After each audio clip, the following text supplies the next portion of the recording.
Okay, welcome back. It is July 3 of 2015. We get a chance to take a look at the third moment of Brentano's system of epistemology. We've already had a detailed discussion of the first moment of existential judgment. Then we had a detailed discussion of the analytic. We're going to take a look at the third moment of the eschatological. But before we do that, Brentano helped us out and gave us a summary on pages 61 to 64. And because I love charts, I put it together as a pictograph. So you have a chart within the chart. If you take a look at that summary, it's a small chart that I've got nested in the second moment. Basically, Brentano says that we are involved facing a sensory realm on the left there, and the sensing self is on the far right. And between the sensing self and the externality, there's a realm of the mode of presentation, which is that overlapping realm where we as sensing selves acquire the secondary object or the essence of objective reality. And so you could call this the realm of spirit. I mean, you could very easily call Brentano's mode of presentation the realm of spirit without any problem at all. It's basically the same thing.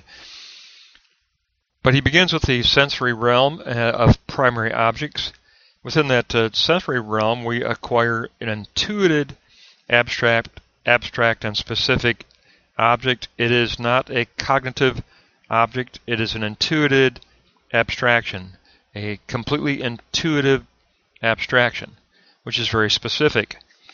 But abstraction for Brentano allows the self to go further. Abstraction already allows us to take a leap.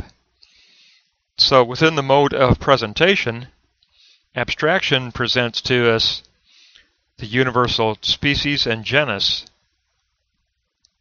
And so we have a chance to look for the first time at the species and genus of our external reality. And from that we form an abstract species of extension for the object of presentation as a representation of its internal essence. And we grasp that from that realm of the mode of presentation where our intelligible experience confronts the secondary object. And then from that abstract species of extension that we form, we internalize that as an actual sign. That becomes an internalized sign. And once it becomes an internalized sign, we can do some additional work of comparison to move it on to a point where it can detach from the sensate completely and become a self-existing sign on its own. And then we can transfer it to mechanical memory internally and have it stored as an internal psychical presentation. And that's what Brentano is all about. He's about getting to that point where we can gather together a lexical content of psychical internal presentations of the true, of the real. And he gives us this little, well, I put it together as a pictograph, but it gives us this little mini summary from pages 61 to 64 to kind of get a picture of how he is putting that together. How do we get from intuited abstraction to internal self-existing sign? We need to look a little bit more closely at this concept of self-existence, however. And so let's take a look at the third moment now. We've had a chance to look at that little summary pictograph.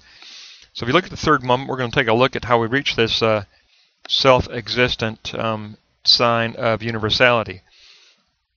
Brentano says that the temporal modes show up in the transition from the realm of primary objects to the mode of presentation. Primary objects are always intuitive. They aren't mental or cognitive. They are intuitive.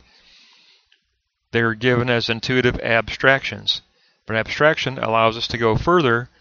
We discern the universal species and genus as a substrate within the abstraction. The abstraction contains this substrate of species and genus. We separate it out by partitioning away the contingent qualifications. Then, after that partitioning, we form the abstract species of extension as the substrate essence of presentation. We internalize this as sign, or Brentano calls it general concept. And he says we never comprehend externality ever according to contingent differences. It's always toward the secondary object of the general concept or the sign.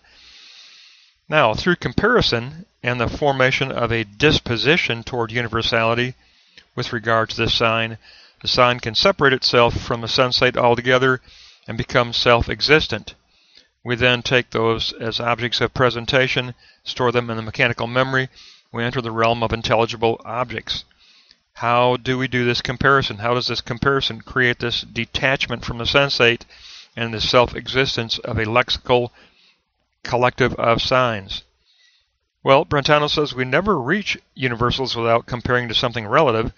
We always get involved in drawing comparisons with regard to significations.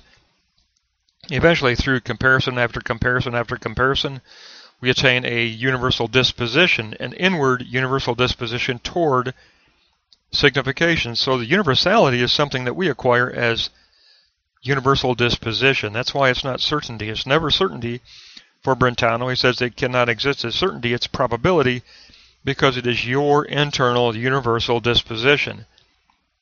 You want to reach intersubjective confirmation of that internal positing, but it is an internal universal disposition toward all signification.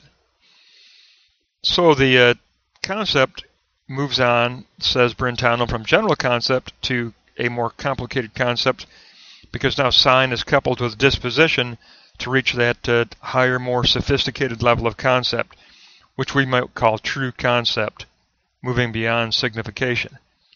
And these concepts have the status of immediate availability to the cognitive work of the self. They are reflexively internalized within the perceiving self and immediately available for cognitive work. And this added work of psychognosy at this level does bring into awareness to the front of our minds the temporal realm of the temporal determination or eschatological trajectory as part of the inner perception itself.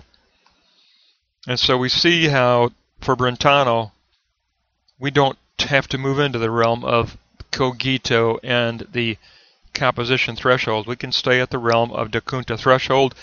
We can stay at the realm of psyche for our dialogue, because at the level of psychognosy, we can reach concept according to Brentano. We can reach the complicated concept, the sophisticated concept, at the level of psyche. And he gives it to us in these steps. Basically, we have to get involved in analogy and comparison to form that disposition toward universality, but it's our disposition toward universality that can create the probability of our positing toward certainty.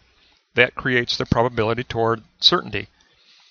But the beauty of this lesson was his little mini summary from pages 161 to 64. From 61 to 64, I just love his little picture of the self facing the sensory realm, and how now we really get a picture of the realm of spirit for Brentano, because the mode of presentation, that's your realm of spirit, and it is a reflexive realm. It's a reflexive realm where we are very reciprocally related to the realm of spirit between secondary object and intelligible experience.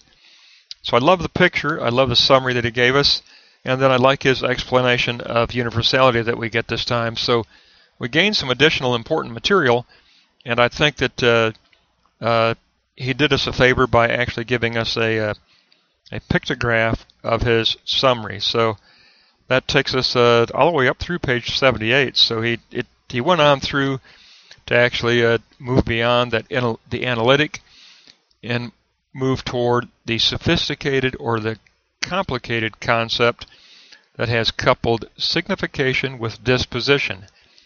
Signification plus disposition equals concept for Brentano. Signification plus disposition toward universality equals concept. It's disposition toward universality, which is internal, but nonetheless, that plus signification equals concept. That'll wrap us up on this lesson up through page 78.